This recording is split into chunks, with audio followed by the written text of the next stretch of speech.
Welcome back to Lux Lifestyle Travel Plus. Today, let's talk about the top 10 destinations to visit in 2023. As the world begins to return to normalcy, I believe we are all looking forward to visiting some new places this year.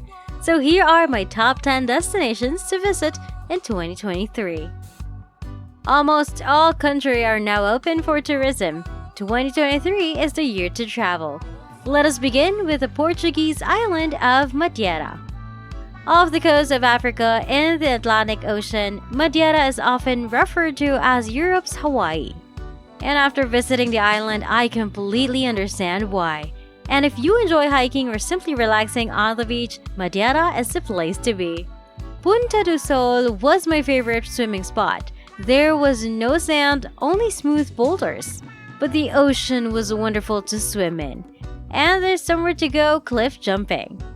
Pico de Aro is my favorite spot on Madeira. It's one of the island's highest points, and because you're so high up, you'll frequently be in or above the clouds. The hiking there is now spectacular. The trails are extremely well maintained, and you get some of the most spectacular views. You don't even have to go that far. The dramatic peaks and unique reddish and orange colors of the rock took my breath away. If you want to go on an adventure in 2023, you should go to Madeira. After that, we're going to Western Norway. I was recently here and was completely blown away by the beauty of this country. I particularly enjoy Western Norway because it contains the majority of Norway's fjords and has breathtaking scenery. Lovetnet is another of my favorite places in Western Norway. It's only a few hours away from Geiranger. This glacier lake has a distinct turquoise water. I mean, what a beautiful color, and the scenery around the lake is breathtaking. You are surrounded by mountains and waterfalls. Norway is a truly unique country, and I hope you can visit this year. After that, we're going to Africa to visit Namibia, which is located on the Atlantic coast above South Africa. When most people think of Namibia, they probably think of the Namib Desert. It's covered in massive orange sand dunes and antelope. One of my favorite spots in the Namib Desert is Deadlift. It's a clay pan surrounded by a lot of dun. What makes it so special is that there are trees that died 600 years ago because water stopped flowing into that area. And they've been frozen in time. Namibia is a breathtakingly beautiful country. While we're still in Africa, we're going to the Seychelles island, which is now located in the Indian Ocean off the coast of East Africa. The Seychelles are one of 15 islands that make up an archipelago, and we are home to some of the most well-known beaches. When you find the Seychelles, it will most likely come to the island of Mahi. It is the largest island in the archipelago and also serves as the island's capital, Victoria. Following that, we'll travel to South America to visit Patagonia, which is located in both the bottom halves of Chile and Argentina. Patagonia is without a doubt one of the most beautiful places on the planet. It has fjords like Norway, sounds like New Zealand, and mountains like the Alps. Torres del Paine, located on the Chilean side, is now one of the most famous places in Patagonia.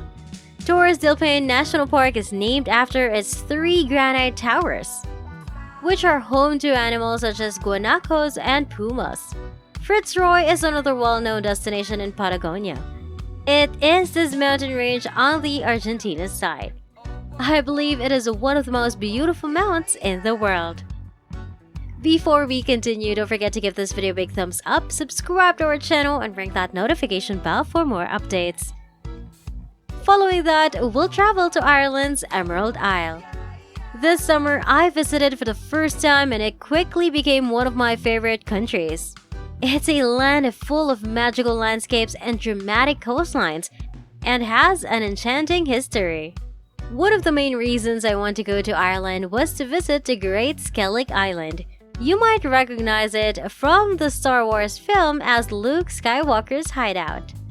It was a monastic settlement that housed monks in beehive-shaped huts until the 13th century.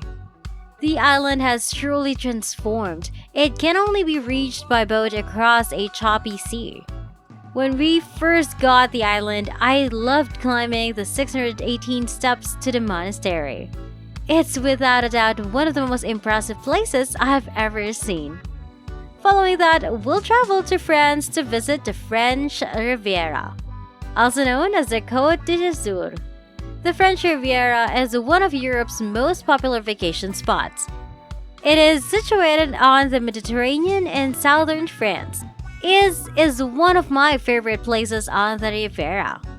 This medieval hilltop village was established around the 14th century. You'll feel like you're traveling back in time as you walk through the village. While you're there, you can hike to the top and visit the exotic garden, which has not only beautiful plants but also an amazing view of Riviera. Afterwards, we'll be traveling to Tuscany in Italy. Tuscany is well known for its historical landscapes and artistic legacy. San Gimignano is now one of my favorite places there. The hilltop town is known for its watchtowers and beautifully preserved medieval features. Tuscany's crowning feature is the city of Florence. It is regarded as the birthplace of the Renaissance and its history is extensive. Florence will transport you back in time. Following that, we'll travel to New Zealand. I believe it is safe to say that we all want to visit New Zealand someday. New Zealand has 700 islands, but the two most important are the North and South. If you're looking for more adventure and unusual landscapes, the South Island is the place to be. It is the home of the Southern Alps, which is where Mountain Cook is located. It is New Zealand's tallest mountain, standing over 12,218 feet tall. For our final stop, we'll travel to Asia to visit Japan, also known as the land of the rising sun.